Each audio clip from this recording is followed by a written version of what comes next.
다속사상으로 풀이한 도마복음 신화를 벗어내수 141번째 시간입니다. 오늘은 이고 가는 단지에서 가루가 흐른다.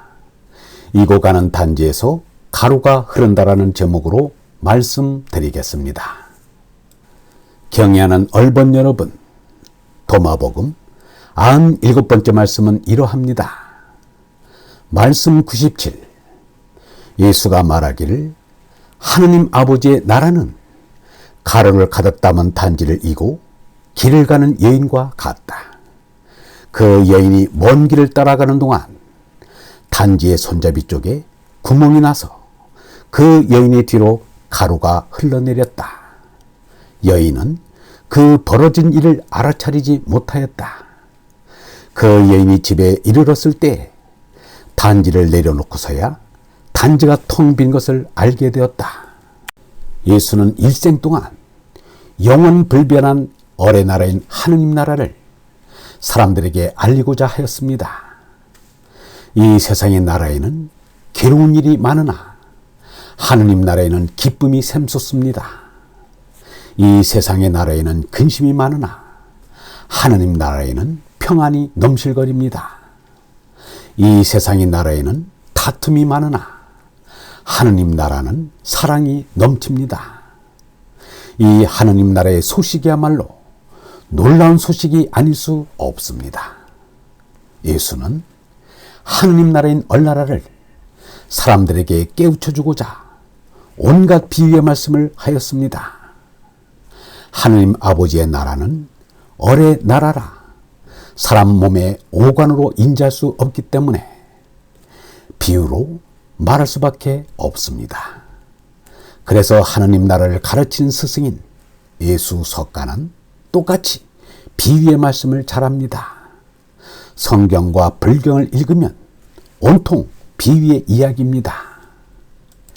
말씀 97에 나오는 하느님 나라의 비유 말씀은 사복음서에는 전혀 없는 말씀으로 알아듣기가 참으로 어렵습니다. 그래서 사복음서에서는 이 내용을 빼버린 것인지도 모를 일입니다. 비유란 어느 한 점이 맞춰지는 것이지 다들어 맞춰지는 것이 아닙니다. 이것은 어디까지나 비유이기 때문입니다. 말씀 97의 비유의 초점은 자꾸만 줄어드는 데 있습니다.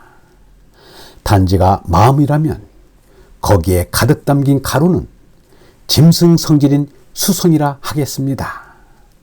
사람은 태어나면서부터 이미 유전자로 탐진치의 수성을 가집니다. 이 수성이 없어지도록 하는 것이 삶의 참다한 과정입니다. 곧 인생 여정을 걸어가는 동안 마음에 가득 찬 수성을 저도 모르게 자꾸만 흘러나가게 하는 것이 참 삶의 과정입니다.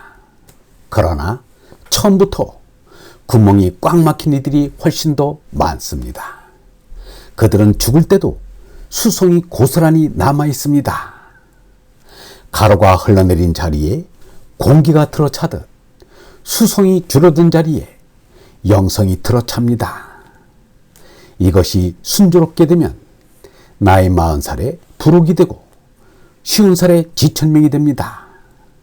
나이 60이면 이순이요 70이면 종심소욕 불육입니다.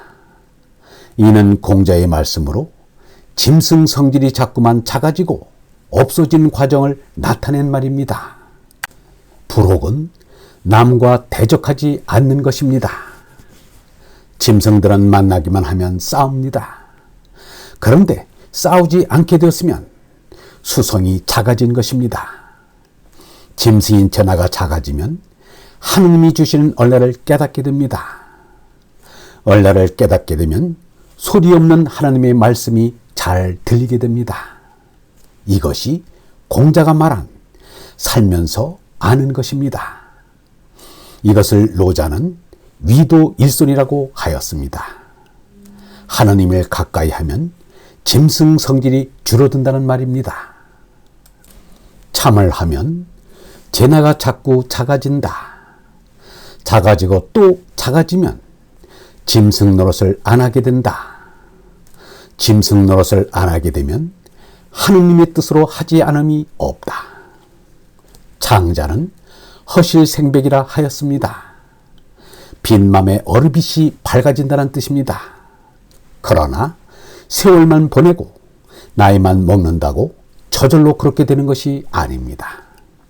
요즘 평균 수명이 80살에 이르면서 노인 범죄가 급증하고 노인 성병이 만연하고 있습니다. 이것은 무엇을 말하는가? 머리가 휘었다고 어른이 되는 것은 아니라는 말입니다. 톨스토이처럼 전기 뒤에 수성이 솟아낸 집을 나와 정처없는 나그네가 되었습니다. 아니, 하느님 나라에 들어갔습니다. 영문은 이렇게 말하였습니다. 석가나 예수의 같은 점은 무엇인가 하면 저절로 되기를 바라는 점이다. 결코 억지로 되는 것을 바라지 않고 절로 되는 것을 바라도록 가르치는 데 특징이 있다. 먼 길을 언제 다 갈까 하고 생각하면 아득하지만 자꾸 계속 가면 다 가게 된다. 가고 나면 그저 온 것 같다. 얼라를 깨달아 성불하는 것도 마찬가지다. 자꾸 참선을 하면 언젠지 모르게 번뇌를 벗어나 진리의 니르바나님께 이른다. 예수의 가르침도 마찬가지다. 내 마음속이 밝아지는 것이 그가 내게 오시는 이 얼라다. 마음속에 가득 차 있던 짐승 성질이 다 없어지면 사람이 됩니다. 빈맘에 하느님의 생명인 어디 들어오면 하느님 아들이 됩니다. 예수가 스스로를 사람의 아들의 한 까닭을 짐작할 수 있습니다. 맹자는 마음을 기르는 데는 욕심을 적게 하는 것보다 더 나은 것이 없다고 하였습니다. 그리하여 무욕에 이르러야 합니다. 그래야 하느님의 얼로 충만해질 수 있습니다. 유영모는 피리와 가락의 관계로 사람과 하느님의 관계를 설명하였습니다. 사람은 피리와 같다. 마음속이 비어야 하느님의 가락이 흘러나온다. 피리소리의 가락이 하느님의 뜻이다. 빈 마음에 하느님의 얼이 비친다. 그래서 장자가 허실생백이라고 했다. 나는 피리요 피리를 부는 이는 하느님이시다. 피리에서 아름다운 가락이 흘러나온다. 그것이 하느님의 말씀이다.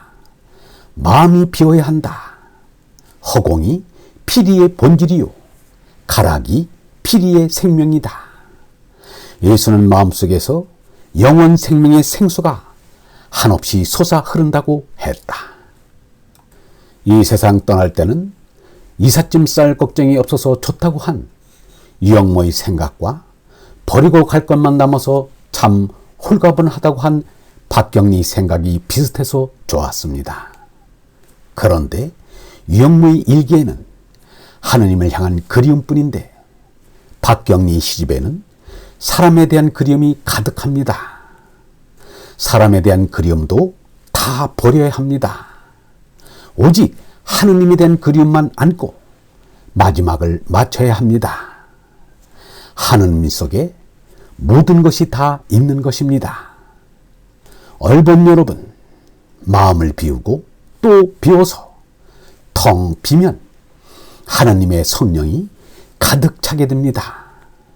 성령이 가득 차면 모든 것이 다 이루어진 것입니다. 영성신학원 다석아카데미의 하늘소리였습니다.